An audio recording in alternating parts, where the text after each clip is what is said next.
eu já finalizei o meu balanço patrimonial com visual de matriz no Power BI. E aqui está o resultado para você. Partimos dos dados brutos, que estão lá na planilha Excel. Aqui eu tenho o plano de contas, aqui eu tenho os dados contábeis e criamos uma espécie de versão turbinada do balanço patrimonial. Eu vou trazer primeiro a visão geral de como eu finalizei aqui a formatação e daqui a pouquinho trago algumas dicas para você. Então vamos lá. Primeiro, veja que eu usei aquela exibição, né, lá em cima para aplicar um único template a todo o visual. É sempre uma forma que eu uso já no finalzinho para poder ter aquele arremate final, ou seja, aquela conclusão no seu gráfico. Como você pode experimentar várias opções, eu acho que é sempre válido você pelo menos tentar diferentes estilos, ver se algo se adapta ao gráfico que você está construindo. Nesse caso, acredito que o fundo escuro com as letras em branco, além do contraste das cores, não é, das barras, dá um visual bastante atraente e facilita a legibilidade. Só que, no vídeo anterior, eu tinha usado o verde fluorescente, lembra disso? Com o verde mais claro, aí prejudica a visibilidade. Então vamos acessar aqui a matriz, vamos lá em elementos de célula, desce aqui, vai no F de X, eu vou mudar, por exemplo, a cor, clica aqui em mais cores, eu vou copiar primeiro tudo isso, vou colocar agora esse outro verde bem claro. Dá um OK. Observe aqui a coluna 2019. Isso aqui está ruim. Não faça isso no seu visual, ok? Mal dá para você ver o número que aparece aqui, imóveis para renda. Por quê? Porque o texto está em branco, na cor branca, e o fundo está com verde, que é a barrinha. Esse contraste aqui é péssimo, não é? Você vai ter que ficar forçando os olhos para conseguir visualizar o número. É incrível como muitas pessoas não dão importância a isso, né? Como se fosse só colocar números em uma tabela e acabou. Não!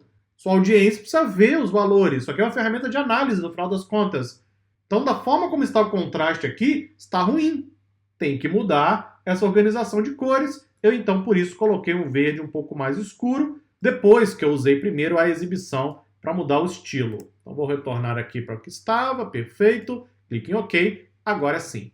Veja que o verde deu um bom contraste com a cor mais escura no fundo, o vermelho também deu um contraste bastante razoável. Uma outra coisa que eu fiz foi colocar todos os textos com negrito. Então eu vim aqui em valores, cliquei aqui no B, que é o bold, né? Então eu coloquei em negrito, olha lá. Veja que é como se estivesse acendendo os números, os valores dentro da matriz. Então eu fiz isso para os valores, fiz isso para os títulos de coluna e para os títulos de linha.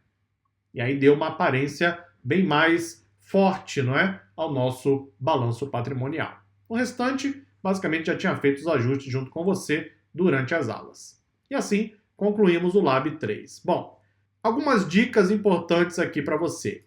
Primeiro, eu não trouxe aqui para esse laboratório 3 nenhum gráfico adicional. Acredito que até para um curso gratuito, né, já temos bastante material aqui mesmo neste capítulo. Então, você poderia agora continuar esse trabalho, criar alguns gráficos aqui adicionais com algumas métricas, alguns indicadores. Então você poderia colocar, por exemplo, um cartão com um total de ativos.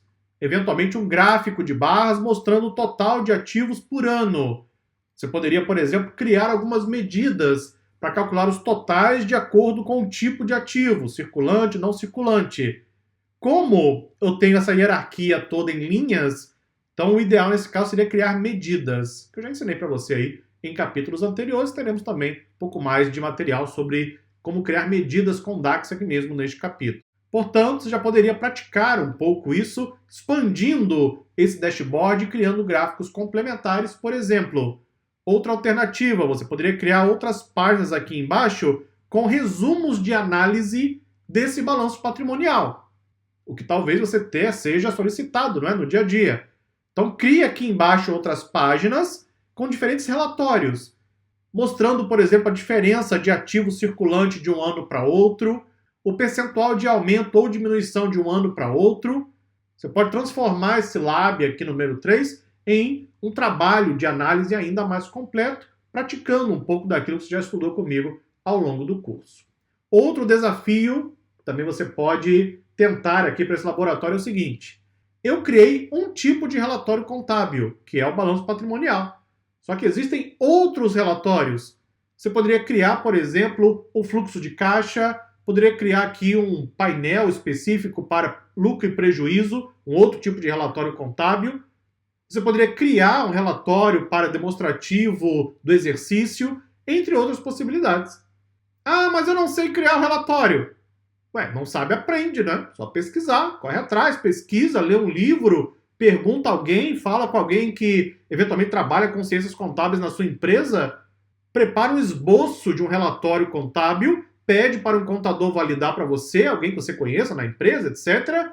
Ou então faz uma pesquisa sobre isso, monta uma planilha de dados com exemplos e constrói os gráficos aqui, os relatórios, diretamente do Power BI. Uma excelente alternativa, não é? No mundo competitivo de hoje, não existe mais espaço para o não sei. Não sei não tem mais espaço no mundo de hoje. Tem que trocar o não sei por não sei ainda. Mas eu posso aprender, eu vou buscar, eu vou correr atrás. Então busque exemplos de relatórios contábeis, crie uma massa de dados de exemplo, traga para cá e construa os gráficos e relatórios no Power BI. Isso vai dar a você um pouco mais de prática, quem sabe até para você criar um portfólio de projetos. Amanhã vai precisar ir para o mercado, vai buscar uma vaga, tem aí o portfólio mostrando como criar relatórios contábeis com a ferramenta.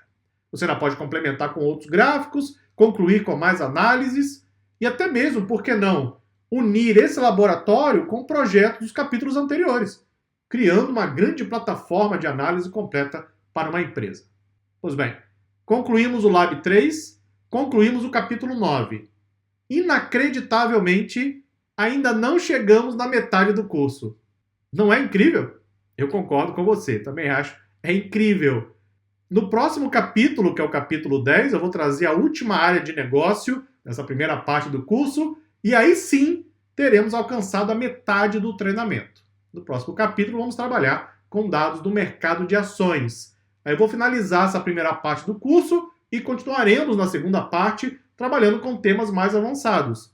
Vamos trabalhar com estatística, com limpeza e manipulação de dados. Vou trazer para você uma introdução à linguagem M. Vou trazer linguagem SQL, inacreditável, mas eu vou trazer aqui mesmo para este curso. Banco de dados, machine learning, linguagem Python. E antes que você pergunte, você já sabe a resposta, não é? Este curso é inteiramente gratuito, incluindo o certificado de conclusão. Nos encontramos no próximo capítulo. Muito obrigado e até lá.